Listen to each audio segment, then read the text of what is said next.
Dramatic texture works best when contrast and density are carefully controlled. Today, how to create dramatic grunge speckles.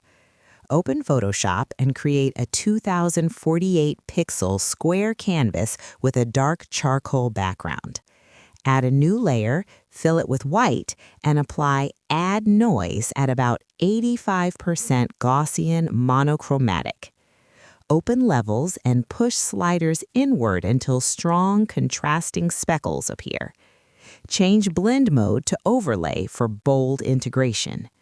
Duplicate the layer and set the duplicate to screen so brighter particles stand out. Slightly blur the screen layer at about 0.5 pixels to